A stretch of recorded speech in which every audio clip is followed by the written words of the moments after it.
For centuries, prophets were given these pieces of a single majestic story. It's the story of how all of human history finally culminates in one final everlasting kingdom. Today, we're going to put those pieces together. So let's start with a question. What if every single kingdom you see today, every government, every economic system, every global power that seems so permanent, what if all of it is about to collapse at the exact same moment? Not one after another in some long historical process, but all at once. Now, this isn't some metaphor for social change.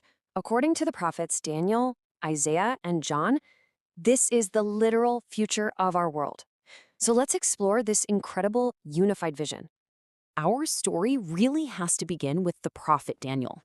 He was given a vision that basically lays out the entire arc of human rule, and it reveals this fundamental pattern, a pattern of inevitable collapse.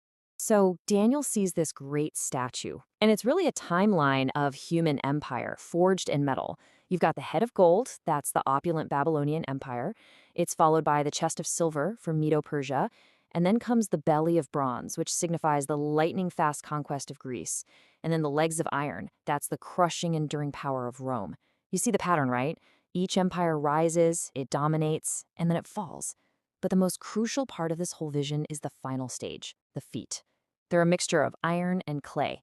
It represents a final world system that tries to have Rome's strength, but it's fatally divided, it's brittle. And this is the state of the world, right before the end of human rule. Just as this final, fragile system is standing there on the world stage, Daniel sees something that changes, well, everything. It's the divine turning point in the entire story of mankind. A stone. And listen to this, cut out without hands. It strikes that statue right on its fragile feet. That phrase, without hands, is absolutely critical. It tells us this is not another human movement. It's not a political revolution. It's not just another empire rising up. This is a direct, supernatural intervention from God. And this one event, it doesn't just topple the last kingdom. It shatters the entire history of human empire in an instant. Okay, so here's the point we really have to get, and it's why this all matters so much. God's kingdom is not a reform of our current systems, it is a total replacement. Human kingdoms, they rise and fall, they replace each other over time in this seemingly endless cycle. But this divine kingdom, the stone that becomes a great mountain, it arrives suddenly and it establishes a rule that is permanent, it's stable, and it lasts forever. So if Daniel tells us how human rule ends, the prophet Isaiah shows us what this new world will actually look like. He paints this incredibly detailed portrait of a restored earth under its one true king. Under the personal reign of the king, the world is completely reordered. The global capital, it shifts to Jerusalem. It becomes the source of law and truth for all nations. Education is transformed. It's about God's ways, not state propaganda. And war, as an industry, as an institution, it just ceases to exist. Weapons are literally reforged into farming tools. Even nature itself is healed from its violent state. For the first time in all of history, the knowledge of God becomes universal. This isn't heaven, you see. This is earth as it was always meant to be.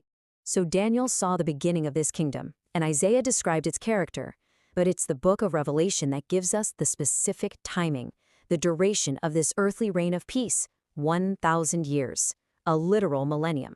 And Revelation gives us the critical reason why such a dramatic, worldwide change is even possible.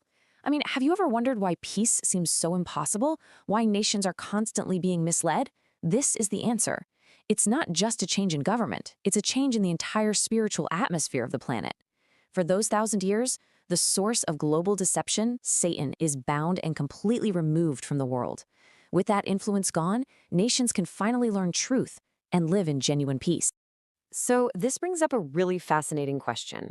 Who exactly is ruling and living in this new kingdom? The structure is unique, and it perfectly brings together prophecies from both Daniel and Revelation. Okay, so you have one supreme king, Jesus Christ, but he's ruling over two distinct populations living together at the same time.